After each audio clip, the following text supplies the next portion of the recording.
दूर एक गांव में एक किसान अपनी पत्नी और 3 बेटों के साथ रहता था। किसान और उसकी पत्नी अपने खेत में बहुत मेहनत करते थे, परंतु उनके बेटे आलसी थे और सारा दिन सोते रहते थे। एक दिन सबसे छोटे बेटे ने अपनी माँ से कुछ स्वादिष्ट खाना बनाने को कहा। उनकी माँ ने कहा, हम ज्यादा फसलें नहीं उगाते, इसलिए हमारे पास ज्यादा खाना नहीं है। हम और फसलें क्यों नहीं उगाते? बेटे ने पूछा। तभी किसान आया और उसने अपने बेटे की बात सुनी। उसने गुस्से में कहा, तुम तीनों में से कोई भी खेत पर काम नहीं करता, हम अधिक फसलें कैसे उगा सकते हैं? सबसे छोटे बेटे ने अपने भाइयों को बताया कि उनके पिता ने क्या कहा था।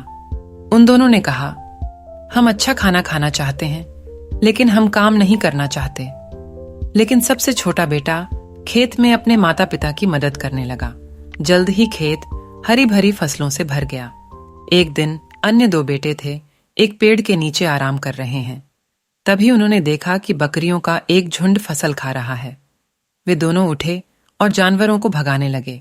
उनकी माँ ने उन्हें देखा और हंसे। उन्होंने कहा, जानवरों के पीछे मत भागो, उन्हें दूर रखने के लिए बाड़ बनाने में हमारी मदद करें। दूसरे बेटे ने उसकी मदद करने का फैसला किया। पिताजी ने एक बाड़ का निर्माण किया। कुछ दिनों बाद फसल बड़ी हो गई। एक दिन बड़े बेटे ने कुछ पक्षियों को फसल खाते देखा। वह बहुत क्रोधित हुआ और उन्हें वहां से भगा दिया।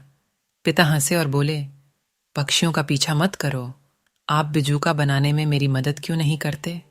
यह सुनकर सबसे बड़े बेटे ने अपने पिता की मदद करने का फैसला किया। उन्होंने एक बिजूका बनाया और पक्षी दोबारा नहीं आए। सभी ने मिलकर खेत में कड़ी मेहनत की और अच्छा खाना खाया। वे अब एक खुशहाल परिवार हैं। कहानी का सार, एक प्यार करने वाला और मददगार परिवार एक खुशहाल परिवार होता है।